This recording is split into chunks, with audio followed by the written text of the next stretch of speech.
Hey everybody, this is Rider, and welcome back to Let's Play Metroid Prime 3 Corruption. Last time we had opened up the route to the Pirate Homeworld seed, and now we're gonna head there and purge the galaxy of corruption. I don't think you fired enough shots. That's one thing I do find amusing about Metroid Prime 3 is it keeps track of the number of times you fired your beam. I don't think you fired enough shots. One thing I would like to know, if anybody knows this, is whether firing a charged Hypermode shot counts as multiple shots or one, because it fires off a flurry of shots. Yeah. So, I still have no idea what we're doing, so we're gonna go fight Kraid, right? Unfortunately, no. I miss Kraid. Kraid was an awesome boss fight, even though he was the easiest sin. Well, Kraid was supposed to be in Metroid Prime, and there was like a beta model of him in the Metroid Prime trilogy art book, but he never went beyond there. I can't find that, unfortunately. I'm gonna try to find it between now and the end of the Let's Play, but if I can find it, I'll show it off in a bonus video. I do plan on making some bonus videos of Metroid Prime trilogy, though.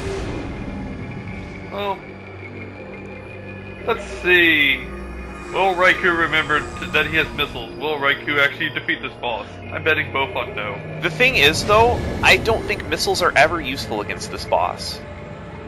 You can. It's the idea of if you can hit him with your beam, you can probably hit him with your missiles.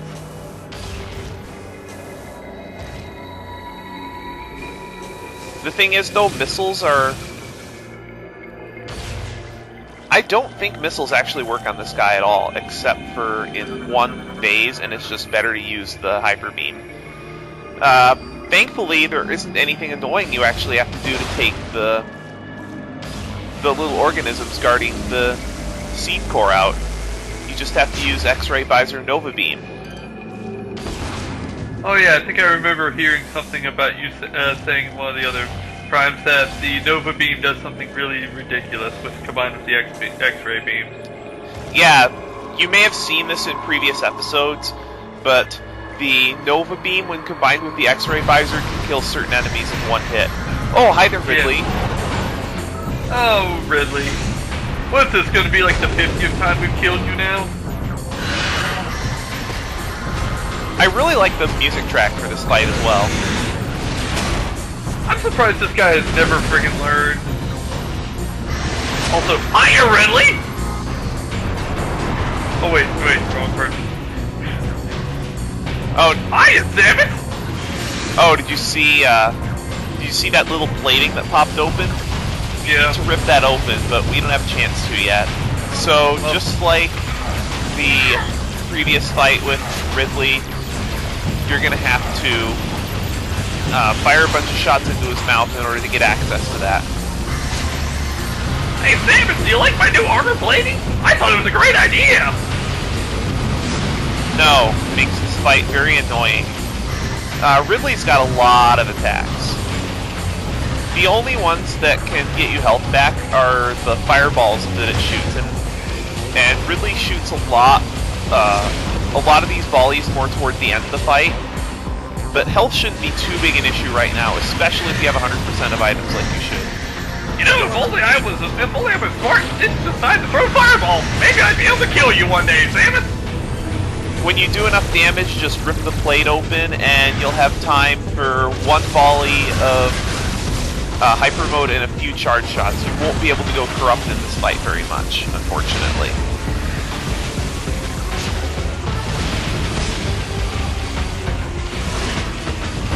Ridley is actually one of the most complex bosses in the Metroid Prime trilogy, at least this time. If he wasn't a complex boss fight, I'd have to go over to the people who made this game and give them a nice little beating of shame. It's pretty much, like I said, it's Ridley. It's like the token boss fight of Metroid, alongside what used to be Kraid. Then apparently Kraid fell to the wayside. They said, big fat guy, nah. Let's have a winged guy be the main recurring villain. They originally wanted to have Kraid in Metroid Prime, and there was a model for him, but yeah. Yeah.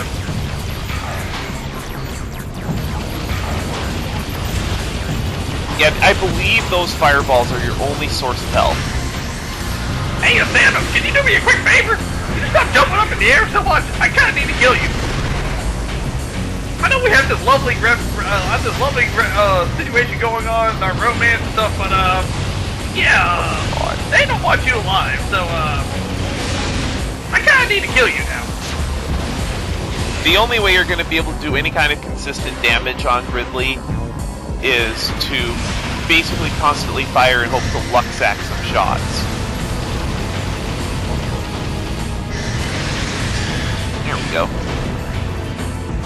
Now you have to pull apart that plate quickly, because if you don't, Ridley will recover, and that's going to be a whole bunch of time and energy waste. You will be able to empty an entire tank of Phazon into Omega Ridley if you're quick. That looks like, yeah. I don't think this fight is as hard as Maganar, but it's close. So you just brought me along to Maganar because it seemed hard. It's definitely more tedious than... Maganar is one of the hardest... I think Maganar is like the second hardest boss in the game. Omega Ridley's up there, just... This fight is more tedious than it is long. Or, tedious than it is hard, sorry. It is longer than the Maganar fight.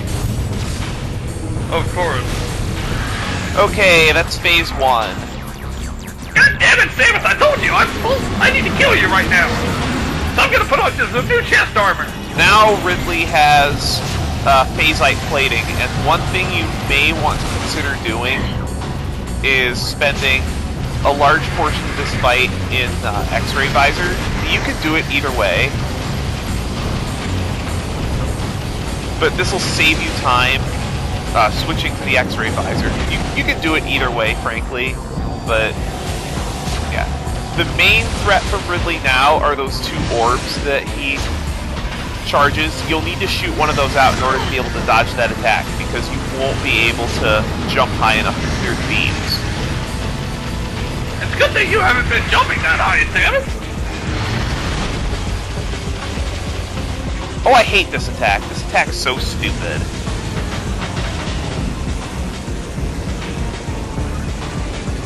It's really hard to dodge one without getting hit by the other. But if you get hit by one of them, get hit by the tail, because that does a little bit less damage.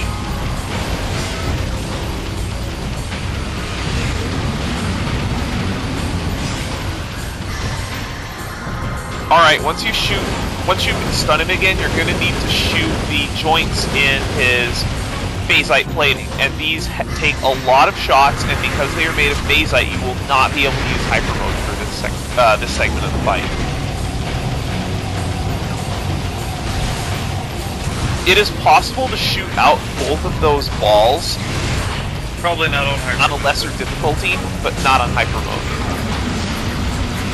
Wow, it's like I read your mind. As a matter of fact, it's actually pretty hard to even shoot out one of them. You have to have good aim and be able to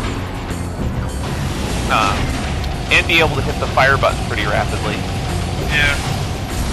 I'm pretty sure that shots fired is going to go up by several thousand by the end of this fight. Well, it went up for about 3,000 for Maganar. Oh, that was nice. A couple of medium energy there. I really need to stop throwing those fireball attacks, otherwise I'm just gonna you're gonna keep healing. Another thing that makes this fight a little easier in some way is that Ridley telegraphs his charges a lot better.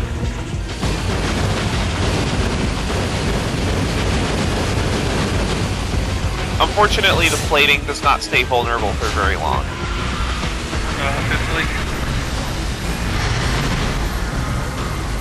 I'm gonna headbutt you! I'm gonna headbutt you! Oh, that was a really nice volley.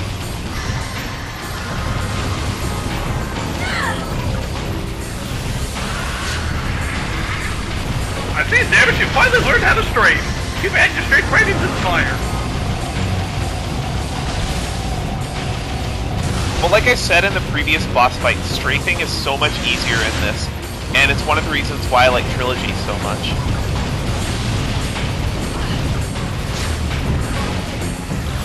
I know, it reminds me of how bad things happened in the first two games. Yeah, that was when I sucked at first-person shooters, right? Don't you still? Not as much.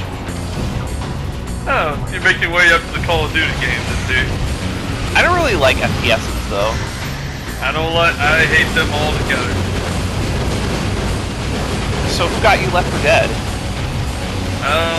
Actually, like I said, there are a couple of them I like. Left 4 Dead is okay.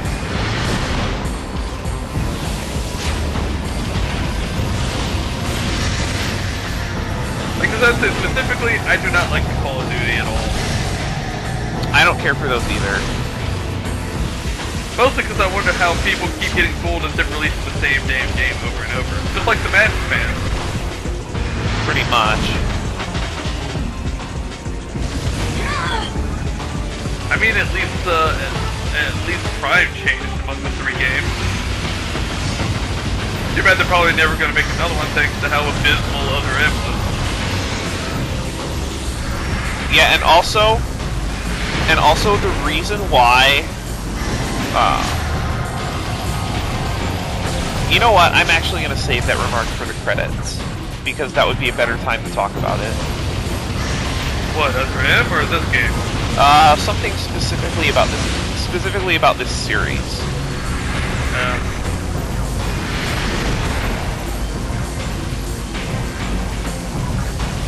One thing that I find is very helpful in dodging this attack is trying to jump around while moving to the right, because that gives you a little bit more time to jump in between the two damage zones. But yeah. One thing you can do is you can accidentally side hop, and then you'll hit both of them anyway. Yep.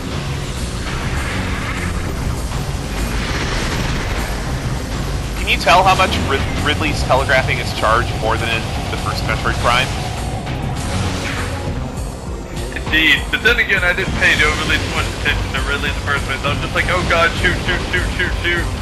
Well, the thing is, one thing that's very interesting about Hypermode in Metroid Prime is that you can still use the Wave Buster if you have every missile in the game. Like, you could Wave Buster Ridley to death. I am actually not sure if that holds true on Trilogy. That's actually what I've been streaming recently, is Metroid Prime on the Trilogy disc. Yeah. And I'd love to watch later, but I got my D&D group at about an hour and a half. yeah, and that's when I start. Yep.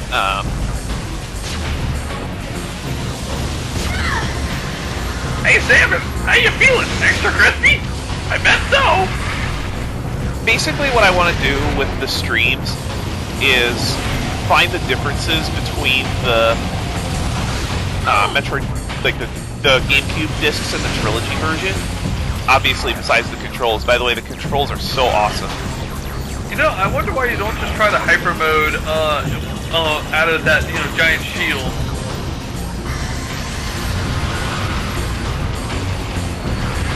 I didn't think of it at the time. Yet you thought of Hypermoding from Mongonar. Well, that's because that's pretty much required to beat the fight. And I can take out that shield with pretty good consistency. Yeah.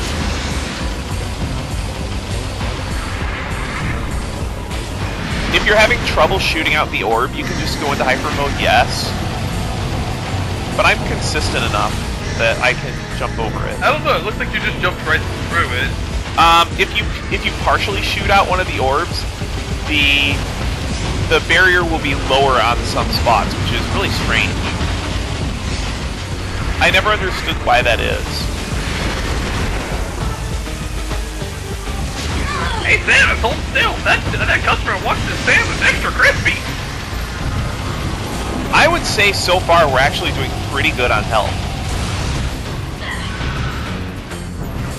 Yeah, since your health seems to be roughly about 3/4 still there. And now you guys see, at the end of the previous episode, I wasn't kidding when I said that you want to have all the upgrades before you fight Ridley. Except for the missiles, because God forbid you ever remember to shoot a goddamn missile. Well, missiles are useless in this fight. I bet the missiles will probably do more damage than your beam. How are you gonna like, put a missile in Ridley's schnoz? I don't know, tell them open wide. That doesn't work. What? You never tried? I bet I would open my mouth and say open wide if you held on a missile and say ah. Not likely. Also, another good thing to notice, you don't have to jump as high over the tail. So you can get more time to prep for the fire jump. That's risky, though.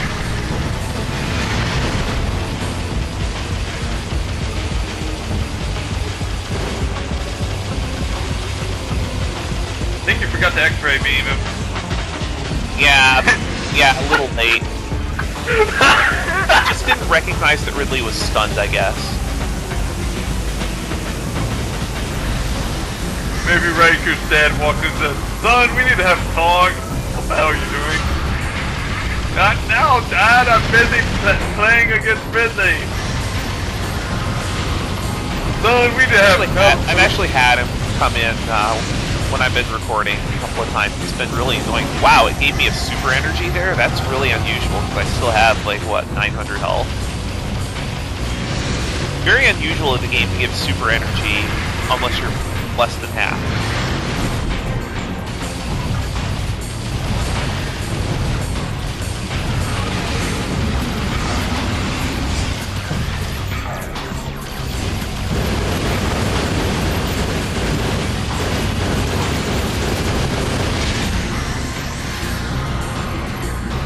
I think we've almost got his plate. Oh, we did get his plate. The rest of the fight takes place in this phase, and it's really annoying.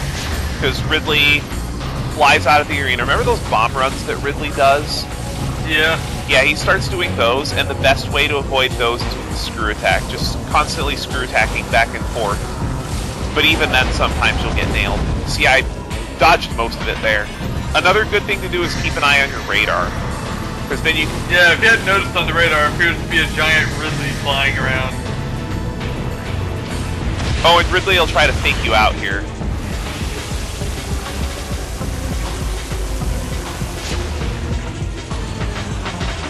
This, I think, is the worst part of the fight, because while Ridley's doing these bomb runs, you can't do anything but dodge. Oh yeah, that spends you Ridley's time to get some revenge on you shooting him so much. However, now that Ridley's armor has been destroyed, he's pretty much not constantly vulnerable, but you don't have to shoot Ridley's mouth. You don't have to grapple the thing off. You don't have to grapple the thing off, so you can just unload a tank of Phazon in. Yep. Although by the look of things, you could probably almost shoot him while he's, not in his little ow, you hit me a bunch of times, that could be vulnerable now. Not really. It almost looks like it. The reason why that's a bad idea is because of, what is it? Because you have to use Hypermode attacks. And, yeah, you don't want to be wasting Hypermode attacks when he's not vulnerable.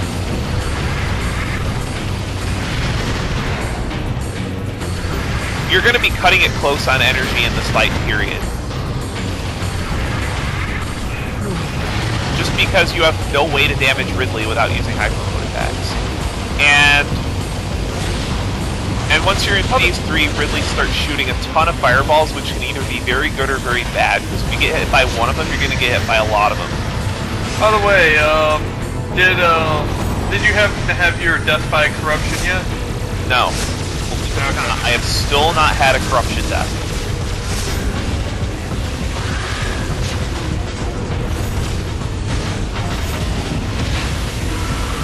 want to know what that second Hypermode activation was about. That was just you going, maybe I could get more shots on him. Oh, wait, I can't. Third.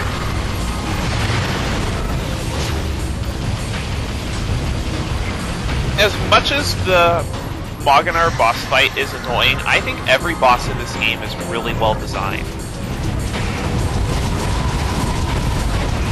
You see, that part, that was really nice, that I was able to dodge a bomb run that went all the way around the arena. You know, I find it amazing how Ridley apparently has explosive egg. Is Ridley a Yoshi? That'd be awful.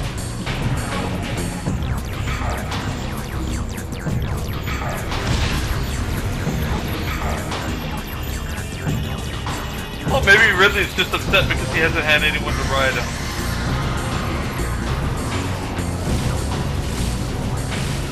I'm just a sad dinosaur. By the way, that's the bomb, damn it.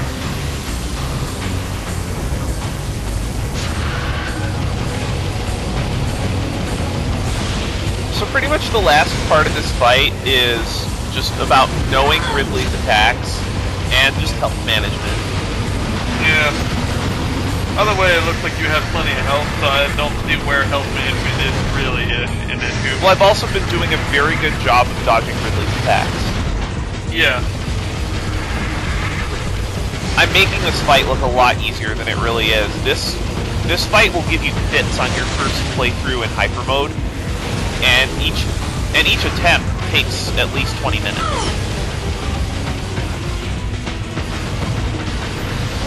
At least, and we're past that mark right now. It's just because Ridley takes so long to become vulnerable again. I think I can get him in two more cycles, it looks like. Probably. Did you forget how long it took you?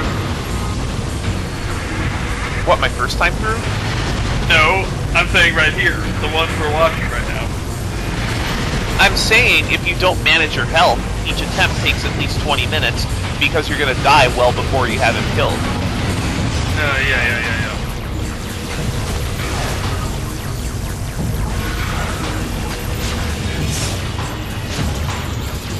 Did I just hear a Wii remote?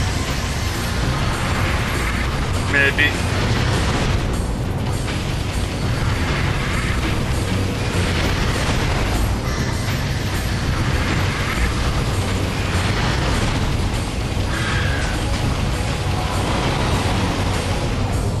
Sometimes it can be hard to recognize whether Ridley is stunned immediately because of the way the transition is.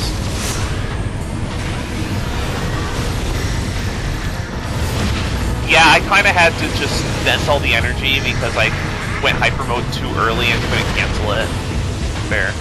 That's one thing that really bugs me about this fight, is that the vulnerability time is just less than the corruption timer. So if you set off Hypermode too early, you're gonna corrupt and use the entire energy tank. Yep.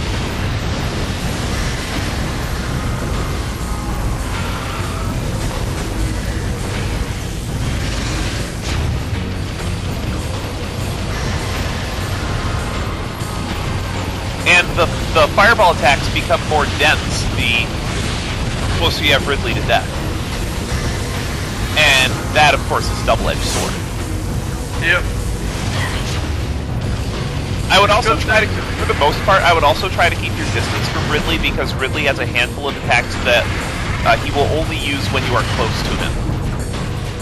Yeah, I was kind of waiting for Ridley to do his little flash at Samus thing. Yeah, he will only do that when Samus is close. Yeah. Hey Samus, remember that time I grabbed you and dragged you off the side of the ground? That was amazing, wasn't it? I think I've said this about 5 or 6 times, but I am not touching Other M. Probably the last Metroid game I'm going to do for the channel will be Fusion. But I kind of want to lay off the Metroid games for a while. I would say do a 0%, a 1% run, but I already watched someone do that. I would be doing a 100% run most likely. Yeah. I don't know. I would actually say do a zero mission 100%. Because that one actually gives you a challenge. I already did Metroid Zero Mission 100% ages ago. Oh yeah. That was... shows you how much I've been paying attention to the channel. And I'll probably touch Super Metroid at some point, but basically I'm out of Metroid games that I want to play. Which is kind of a good thing and kind of a bad thing, because I know my fans like Metroid games, but I have done a lot of them. Almost all of them.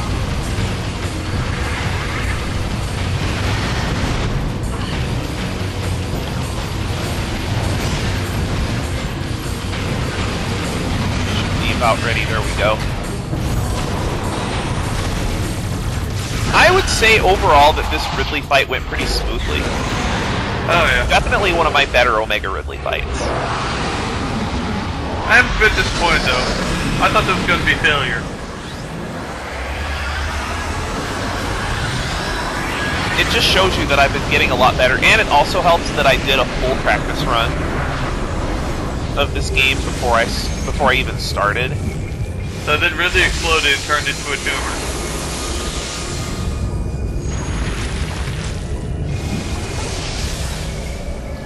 Well, if I can't live, I'm just gonna go inside you and grow. Look how much the PED suit has changed since then. Yeah. And Omega Ridley will drop the final power-up in the game, the Hyper Grapple, which I believe is used exactly twice. You can see they love the Hyper Grapple.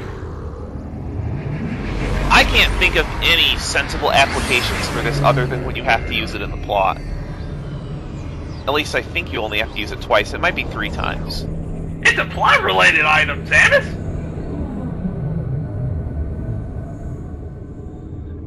And I don't count this because this is just teaching you how to use it, basically. Yeah. Basically what it does is it lets you stack the grapple voltage with Hypermode.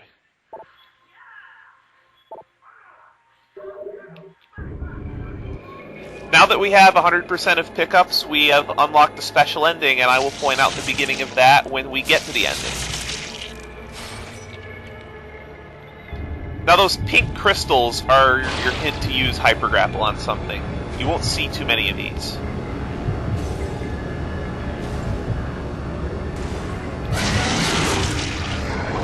Now the Hyper Grapple will not consume very much Phazon, so if you can find an opportunity to use it, then that's... it actually does quite a bit of damage if you find an opportunity to use it, but it's just so impractical to use as a weapon.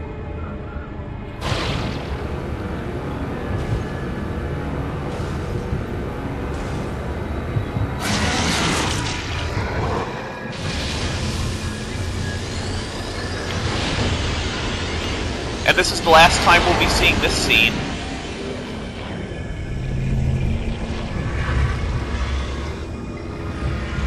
That's the ugliest thing I've ever seen. Because this is the last, this is basically the last Leviathan seed in the galaxy. In the galaxy. Meaning there are more.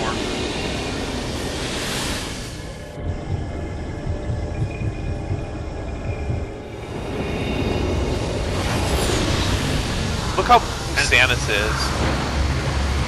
So it's just Samus just fired the hard shot.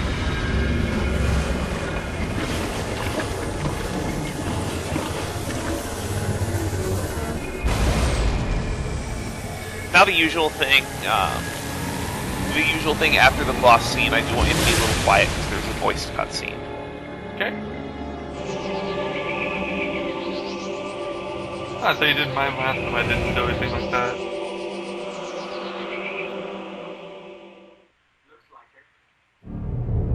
Well, this is actually pretty important because even though we have destroyed all of the Leviathan seeds, the game's not over. Of course.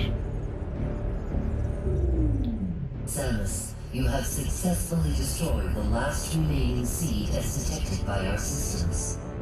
The spread of phazon corruption has been stopped. This is a great day for the Federation. However, there is one more mission to complete.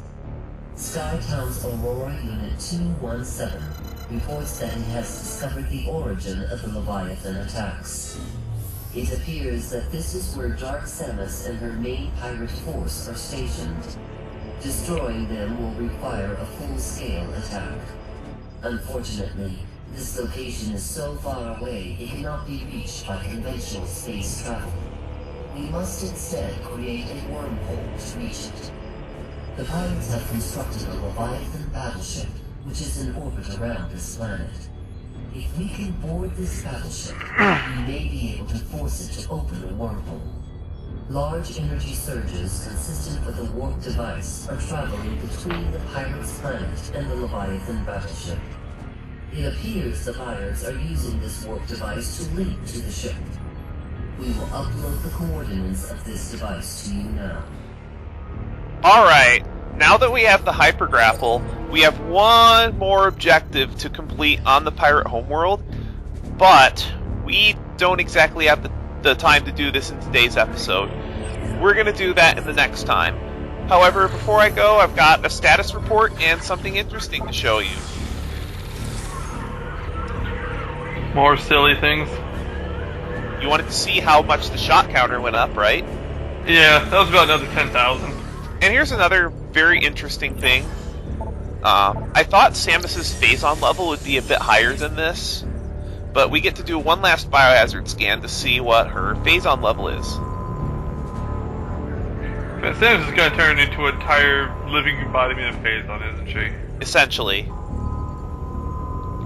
That's knowing you, Samus.